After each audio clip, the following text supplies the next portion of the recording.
Hey guys, my name is Matt Johnson with whoismatt.com, and we've really been seeing Sony and Canon go back and forth with camera releases this year. Between the R5, R6, and A7S III, filmmakers have a ton of choices for mirrorless cameras.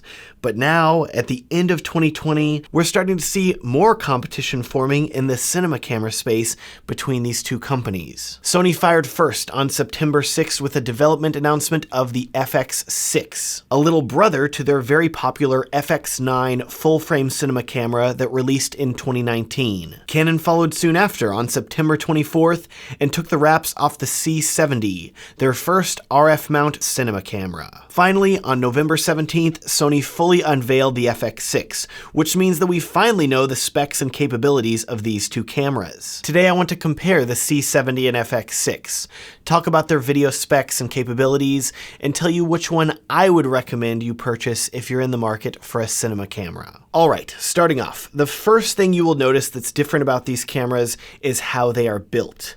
Whereas Canon has gone for more of a hybrid DSLR cinema camera look, which to me kind of looks like a shorter, slightly overweight 1DX, Sony has instead gone with a more traditional yet smaller video camera form factor. The FX6 looks like a shrunken down version of an FX9 or FS7. Looking at the C70, I feel like Canon went with a camera design that would be familiar to filmmakers that are accustomed to a DSLR or mirrorless camera. If you're coming from a DSLR or mirrorless hybrid, the C70 isn't too much bigger, and it should still feel very familiar. Keeping with the oversized DSLR theme, Canon chose to go with an integrated approach, where the screen and grip are permanently attached and a part of the camera. Much like their 6D or R5 and R6, it's impossible to remove the screen and put it on a different part of the body. Unlike a DSLR though, Canon opted to not include an EVF with this camera. If I had to theorize why, it was probably to save cost, but it's a bummer considering that Canon's earlier cinema cameras like the C100, etc. did include an EVF. Touching on audio for a second now, Canon did opt to include two mini XLR audio inputs as well as a 3.5mm stereo input on the camera body. While I, as well as many filmmakers I know, wish these XLR inputs were full size, it makes sense that Canon wanted to keep the C70 as small as possible. Contrasting with Sony now, because they chose to go with a more traditional video camera style for the FX6, it is going to be significantly more modular than the C70. For starters, the monitor is not permanently attached to the camera and can instead be mounted in a variety of ways. This modularity also makes it easier for you to attach a viewfinder, which may be more difficult on the C70, if not impossible, because the way that camera's screen articulates. In addition, the top handle and side grip of the FX6 are detachable, which can make the camera much smaller, unlike the C70 with its integrated side handle that cannot be removed. This modularity does come at a price though, because perplexingly, Sony opted to only include XLR audio inputs on the camera's top handle, meaning that if you remove the handle to make your setup smaller, the camera no longer has audio inputs and is limited to a small internal microphone. This is definitely an oversight and something to keep in mind if you want to record something like a walk and talk interview where the FX6 is mounted to a gimbal while recording high quality audio. In that case, you would need to use an external audio recorder. Moving internally, let's talk sensors. The C70 has a super 35mm size camera sensor, which is roughly the same size as an APS-C size crop sensor on a DSLR or mirrorless camera. Canon has said that this is the exact same sensor that is in the significantly more expensive C300 Mark III. Not bad considering that camera costs $11,000. In front of the sensor you have Canon's new RF lens mount, which, while there are not a ton of RF lenses currently available, the ones that are available are very impressive, and I'm sure they're working on adding new ones. Thankfully, Canon has also made an EF to RF lens adapter that works very well to adapt their very extensive line of EF lenses to the C70. In comparison, Sony includes a full-frame sensor in the FX6, which is significantly larger than the C70's. In addition, I've been told by Sony that this sensor is roughly equivalent to the sensor that is included in the A7S III, meaning that it is a low-light champ, and I would expect it to beat the C70 in a high ISO test. The FX6 sensor has Sony's E-mount in front of it, which means you have a wide variety of lenses to choose from, including lenses like their new FE C 16 to 35mm cinema lens. From a pure sensor size perspective, I have to give the win to Sony. But this is where things start to get really interesting. See, while the C70 has a super 35mm sensor, Canon has also created a lens adapter for this camera, the Canon Mount Adapter EF EOS R 0.71X. Don't let the boring name fool you, because this lens adapter is actually super cool. With it, you can take your EF mount full frame lenses, adapt them to the C70, gain an extra stop of light, and in the process, it will increase the field of view of these lenses, turning the C70 super 35mm sensor into essentially a full frame sensor. It's pretty magical. Now, granted, it does cost $600, and as I said, it only works with EF lenses, not Canon's new RF lenses. But this is still very impressive, and puts the C70 and FX6 on essentially an even playing field from a sensor size standpoint. Moving on to frame rates now, things start to look much more similar between these two cameras. The C70 can record in DCI 4K at up to 120 frames per second, and 1080p at up to 180 frames per second. And it can record all of these frame rates in 422 10-bit. The FX6 does slightly worse than the C70 in that it can only record DCI 4K at up to 60 frames per second, but it can record UHD 4K at up to 120 frames per second. As an added bonus though, the FX6 can also record in 1080p at up to 240 frames per second. Not a bad upgrade if you like super slow motion. Of course, all of these frame rates are in 422 10-bit as well. You should also be aware that just like with the Sony a7S III, the FX6 requires you to use CF Express Type A memory cards if you want to record 4K all-I at 120 frames per second and 1080p all-I at 240 frames per second. The C70, on the other hand, is capable of recording all frame rates and bit rates to SD cards, so no need to worry about another memory card. Looking at external recording now, here is another area of difference between these two cameras. Whereas the C70 is incapable of any sort of internal or external RAW video, the Sony FX6 can externally record ProRes RAW video over SDI to an external recorder like an Atomos Shogun. So Canon wins if you need a bit more resolution with 4K DCI at 120 frames per second. But if you want 1080p at 240 frames per second and external ProRes RAW recording, the FX6 is the clear winner in this category.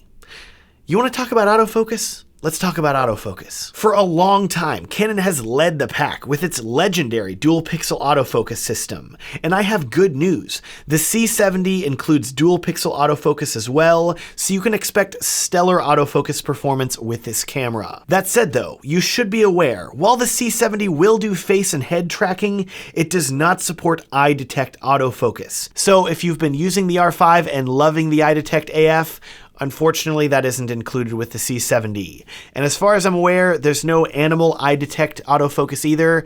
Sorry, Philip Bloom. Meanwhile, in Sony land, they have essentially taken the stellar autofocus system from the a7S III and put it in the FX6, meaning you have face and eye detection, a little bonus over the C70. Autofocus is an area where Sony have been making great strides in the past few years, and at this point, I think Sony and Canon are pretty dang close in terms of autofocus performance. So both of these cameras are great for autofocus, Matt? Great, glad they're even and we don't have to talk about this anymore and can move on. Well, hold on for just a second, because this is where things start to get a little complicated for Canon. As I said, the C70 has phenomenal autofocus, but that comes with a big caveat that you need to be aware of if you're using it with Canon's 0.71x lens adapter to make it a full-frame camera. See, while that adapter will essentially make the C70 a full-frame camera, it is only capable of increasing the size of the image that is being recorded. It is not capable of increasing the amount of autofocus points that are available on the camera sensor. What this means is that while you may be recording a big, beautiful full-frame image, autofocus is only going to be working in a much smaller, super 35mm sized section at the center of the image. Specifically, in an interview with a Canon rep that I will link to down in the video description, Pro AV TV was told that by using the 0.71x lens adapter, you will only have autofocus points covering the middle 60% of the image. Unlike the FX6, which has autofocus points across the entire sensor, the C70 with the adapter will really only have autofocus points in the center of the image. So if you are wanting a full-frame cinema camera with amazing autofocus, I really have to recommend that you choose the FX6. Talking about colors here for a second, everybody loves Canon colors, right? They're pretty much universally praised. And the good news is that with the C70, they're pairing these great colors with a wider dynamic range because this camera includes C-Log 2 and C-Log 3. On the other hand, you have Sony, which has always been praised for its high dynamic range, but not always for its colors. The good news is that the FX6 has Sony's new S-Cinetone picture profile, which straight out of camera looks gorgeous and still gives you a wide dynamic range. Of course, if you want even more dynamic range though, you can choose to shoot in S-Log 3 on the FX6 as well. So that said, I wouldn't necessarily let colors or dynamic range dictate which one of these cameras you want to buy. Both should be impressive in that regard. Almost to the end, let's talk about one more big thing.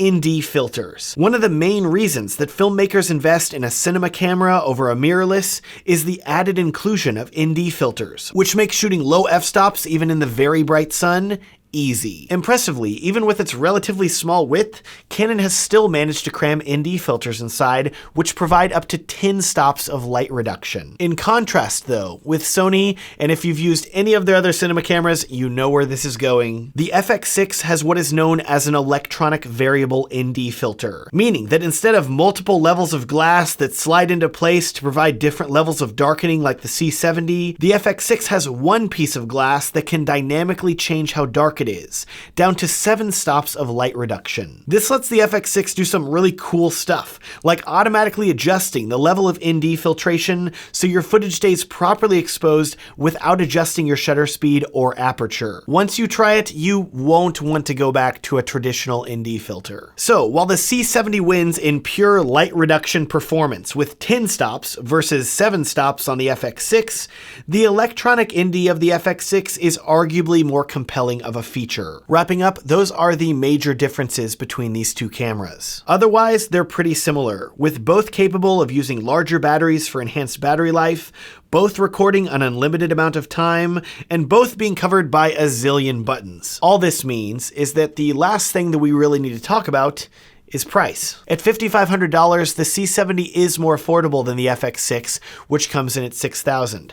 But hold on a second, because if you want to make the C70 full frame, you need to buy the 0.71x adapter, which is going to set you back $600, thus making the C70 $100 more than the FX6. So if I was you and I was trying to determine which one of these two cameras to buy, I think the first thing you need to ask yourself is, how invested are you in the Canon ecosystem?